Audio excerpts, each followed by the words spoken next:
Welcome back, Rich Nation. My name is AJ, and before you go to the reaction, I just need to let you know that episode 16 was blocked for a while, so I ended up deciding cutting it a little bit and adding it to this reaction. So if you somehow did not see 16, that is what will be coming right after this intro. 17 will be right after that. So if you have seen 16, feel free to skip to 17. I always mark it so you'll know where it's at on the reaction. But yeah, I just wanted to let you guys know that they're combined here. Episode 16 was really fun, and you'll see that in the reaction here if you hadn't seen it. I love the Panda fight, so that's going to be fun. If you guys have not subscribed to the channel for some reason, feel free to subscribe. Smash that like button, hit that notification bell. You can also check out these episodes early and uncut over on patreon.com/ajrich123. And let's go ahead and start. That's an interesting phrase. I have to agree with that sentence.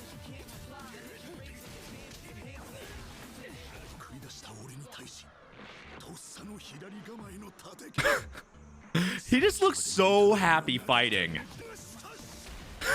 God damn! That is not what you want to see if you're Itadori.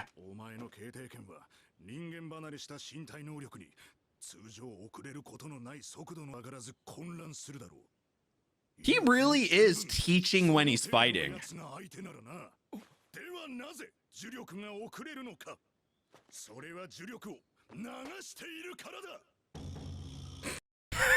Yeah, I think you have to break it down a little bit more. And a full-on six-pack.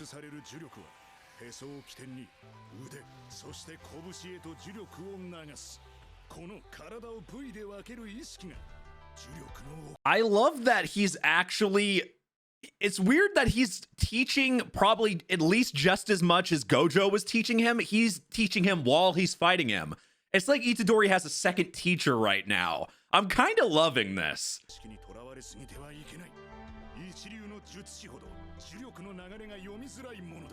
Which makes a lot of sense.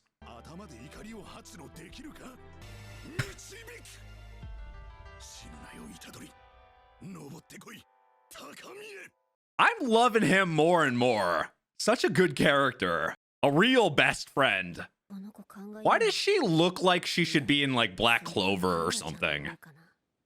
I think it's just her look.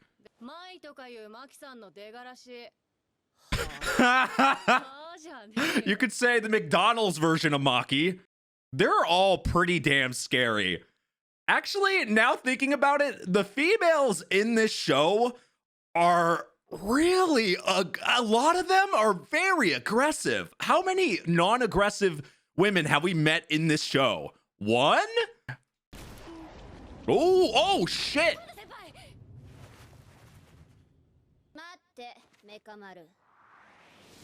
Robot, cyborg, whatever you want to call him.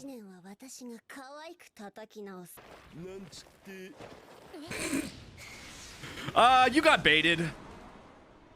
You got baited by a panda. How do you feel? What the fuck? So,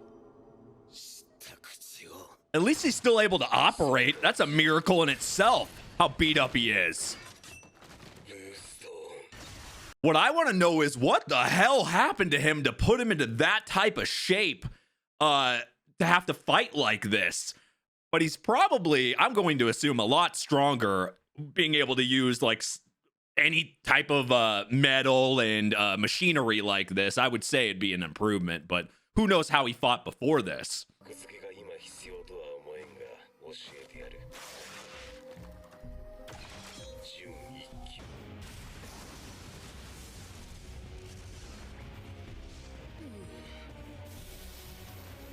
God damn, it's like we got a darker version of Genos. Genos from another world.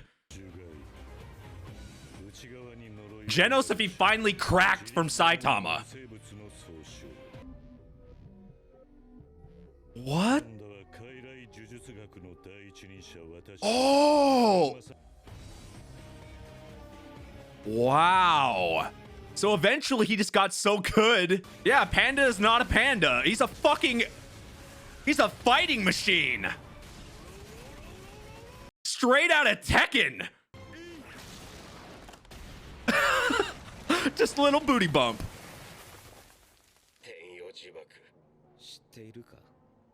Where the hell is he located, though? Oh. So he was born like that and has always needed something like this. Crazy hasn't been manipulated by a curse or anything. He seems like somebody that would easily be in a position we saw Junpei to get in, with how horrible his life sounds, or at least how much of the short stick he got. But I mean, even though he's on an opposite side as them, they're technically the good guys, right? So you have to say that he's done pretty good in his life not to fold that way, because that's some horrible shit to go through. Whoa, he can tell from that far? Pretty good vision. Now I see why his name's Ultimate. At least he didn't have to scream for 3 episodes to get that move off. If he was... that's debatable. Matters how you look at life there. What the fuck? Now he's a fucking monster panda.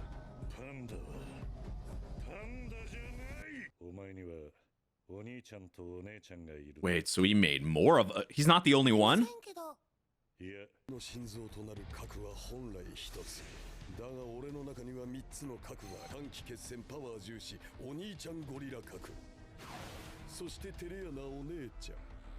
What, the son?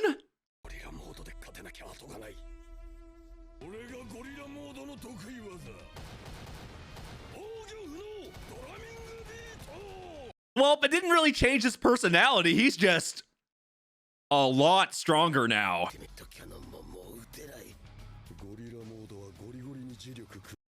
It's like going through armor.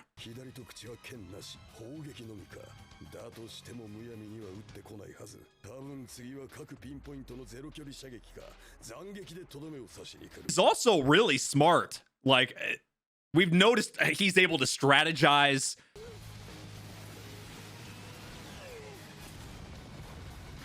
You can be cuddly and cute. You can be angry and aggressive, or you could be the son, whatever the third one is. I wonder if this slows him down a bit, though, being in this form.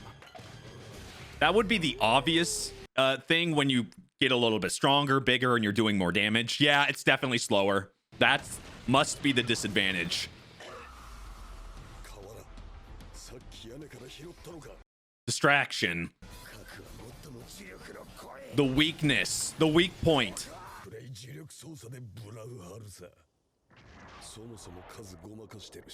There has to be a way, you would think, if you can hide like how strong you are, you can hide your energy. It would make sense to be able to hide his cores, because that if you fight somebody that has any chance of being able to see that, or someone like him that can read cursed energy and stuff like that, I would imagine you would have some type of protection. Guess they can just make another one.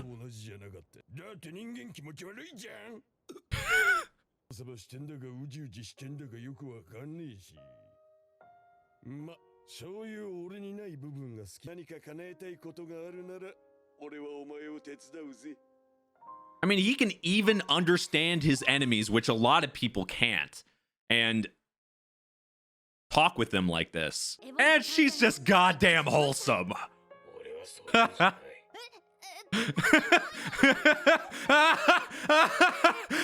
Eat these batteries. They're sustenance.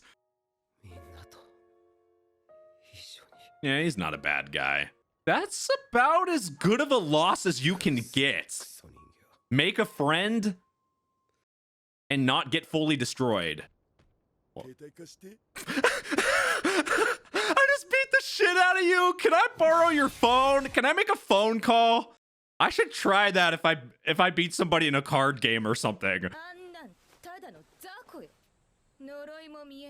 They really have some issues with each other. I think maybe some talking together will help that out, possibly.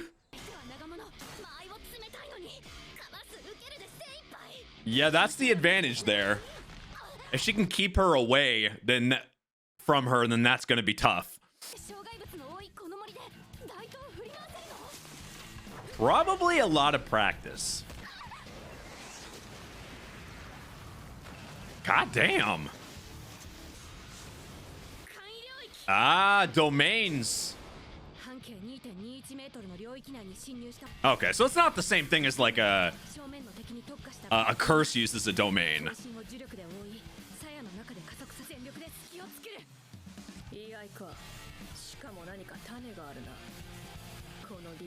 Yeah, because that's the okay, I was gonna say that's the advantage, but she's trying to show her up and say that's not the advantage, I'm just better.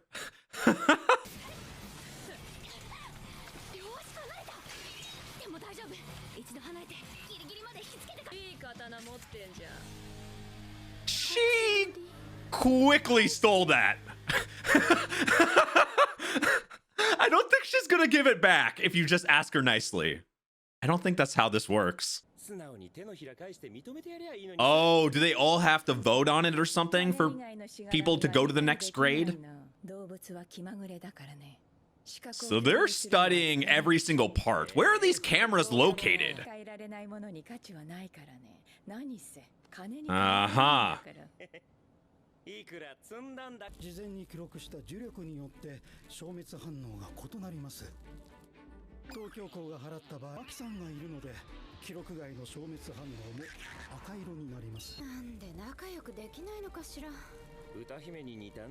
I don't think it works that way in this.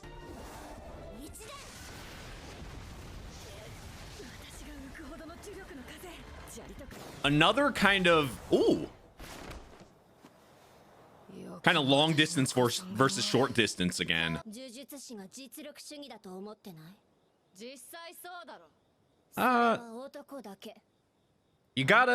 would think you gotta have a brain too. You gotta think a few steps ahead.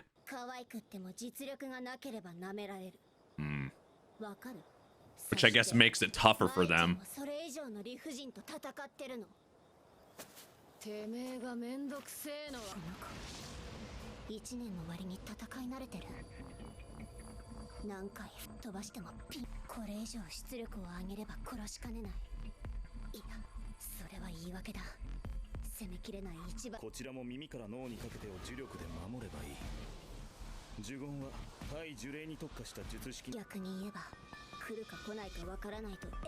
So, okay, so they have to worry about that happening while they're fighting. So it actually makes their fights a little bit tougher. I didn't really realize that was something that they were worrying about. That kind of puts an advantage to the other side here. Interesting. Kind of clutch.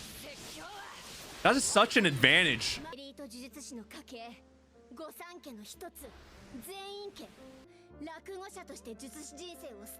That is a lot of added stress than the normal ones you get.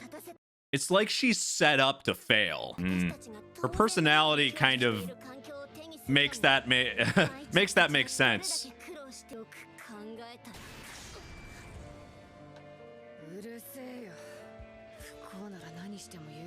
Everybody has their own misfortunes or bad things that have happened to them. Everyone has their past.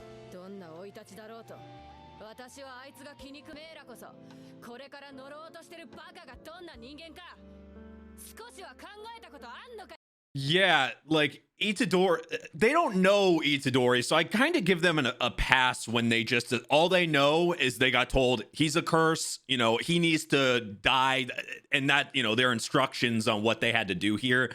So I kind of give them a pass when it comes to how they think about Itadori. But the way she's talking and everything, maybe she can kind of educate them. If they actually conversate with him and talk with him, I think that most of these people that have you can tell at least have decent hearts, would probably side with Itadori. They just have to get to know him. You can't really blame them for for thinking this.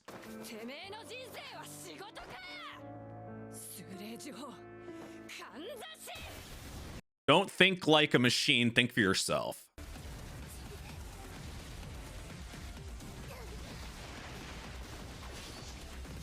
Using nails to the advantage. Who knew hammer and nails would be such a clutch weapon setup?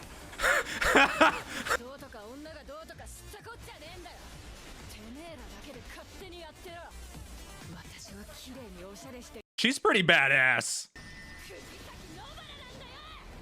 That's somebody that's sure of herself. That knows who she is.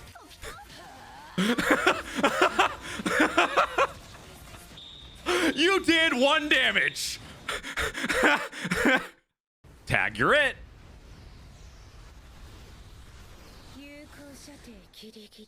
Oh God. Let's just say fuck it with these techniques and just use a gun.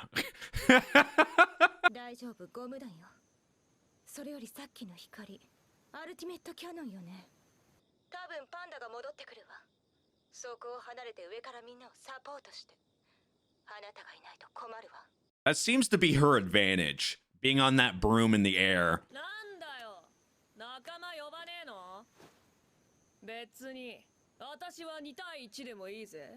Oh, had a feeling this fight was gonna happen. Kind of an obvious one. But are we really gonna bring a gun against a sword? Come on. Come on. There's no winning.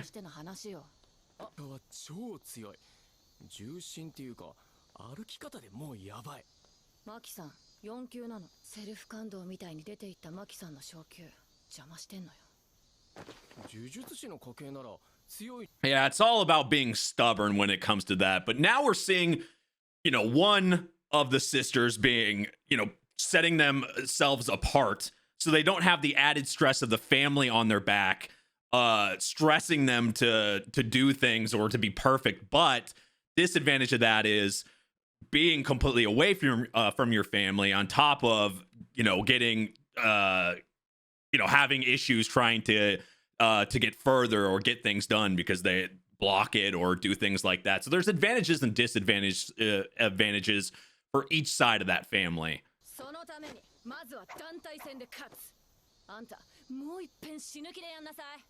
I think that's how he always fights now. He should just assume.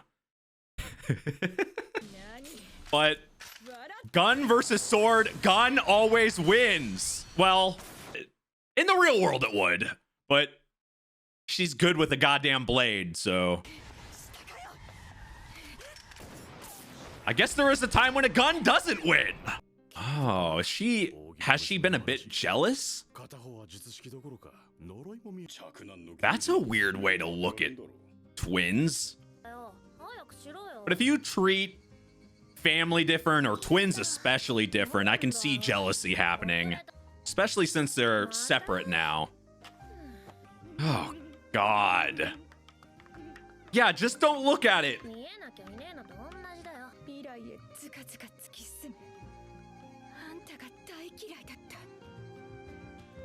No wonder the way they act towards each other and the way she acts.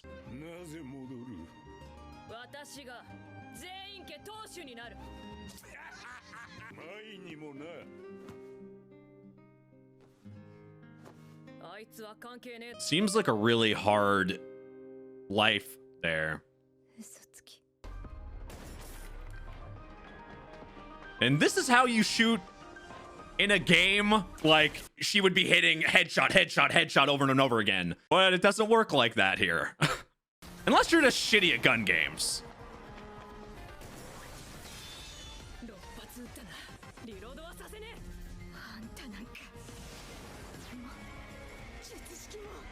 First love. Oh, so it's not just a normal gunshot. Of course it's not.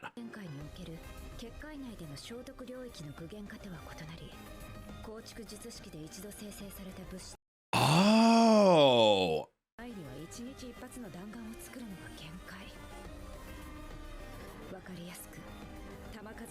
That is smart. Or just fucking crush it. That's a fucking GG. Of course you'd be jealous of that. It's like she has no chance. She knows she's not as good. It just seems unfair to her. She really got the short end of the stick for them.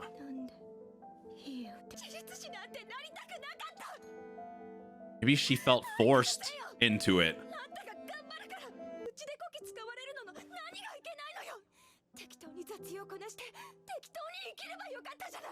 So that's how she felt.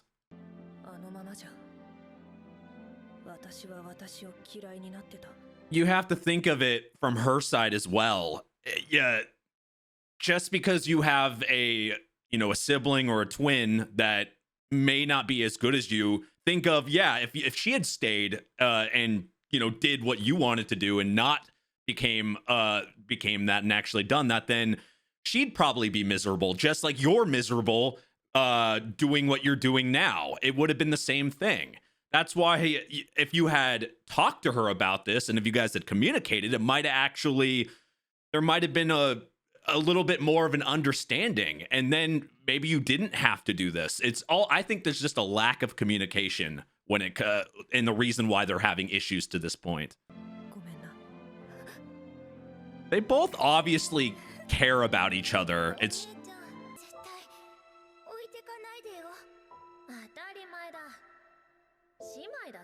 Yeah, my mom's an identical twin, so they can fight, they can have issues, but it's all about that understanding and communication. So this episode, we really got to know Maki and Mai and kind of how their relationship is.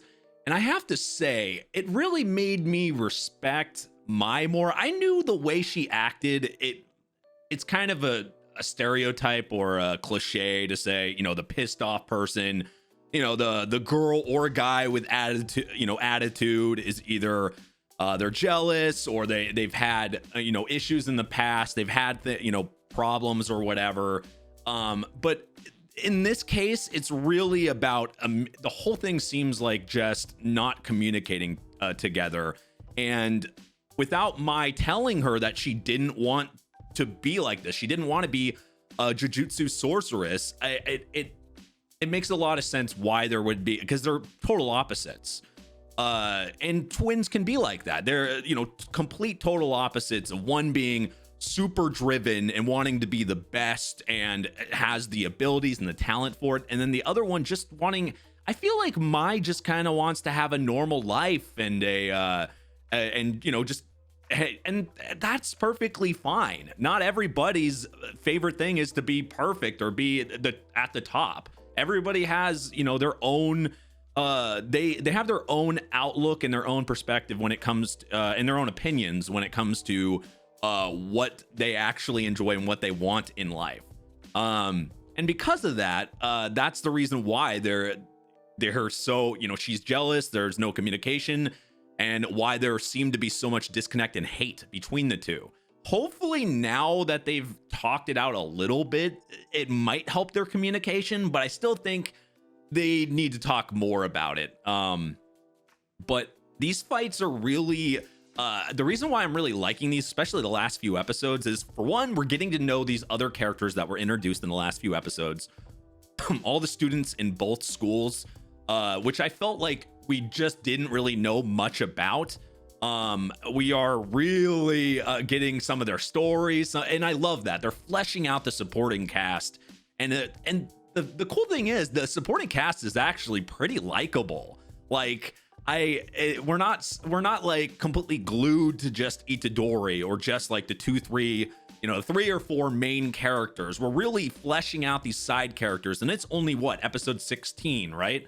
Hopefully there's going to be a lot of episodes of this show, so it's more of like, I feel that might mean, since they're fleshed out so early, and if this is going to be a long show, I would think there might be more, it might be more of an ensemble cast feel. That's what I've been getting from the last few episodes. It's feeling a lot less Itadori and what he's dealing with, and it just centered on that for 100 episodes. It feels more like it's actually focusing on the rest of the supporting cast. And like I said, I'm a really big character guy, character development guy. It's my favorite shit in anime. I love when a character can just go from somebody that you just barely know or just don't care about to somebody that can build. And I'm getting those vibes from a lot of the characters here, so it's very likable. Who is your favorite character so far that's been introduced? Not the main characters, but any from either school, any of the students from either school. You let me know. I've been really liking Mai. I mean, there's a couple of the characters I really liked. What was surprising to me, I mean, I really liked Panda. I thought Panda's backstory was really very interesting. I definitely want to know more about him. But Mechamaru was the one that really surprised me. A character that, you know, had been shown for like a second. I didn't think he was gonna have such a dark and just interesting backstory. That was definitely a very nice surprise to me. But I love this arc has been really fun. I love these battles and getting to know these characters. It's been interesting. But anyway, if you guys are new to the channel, make sure you subscribe, smash that like button, hit that notification bell. You can also check out the Patreon if you want to watch these early and uncut over on patreon.com/ajrich123. Thank you for watching, and I will see you guys next time. Bye-bye.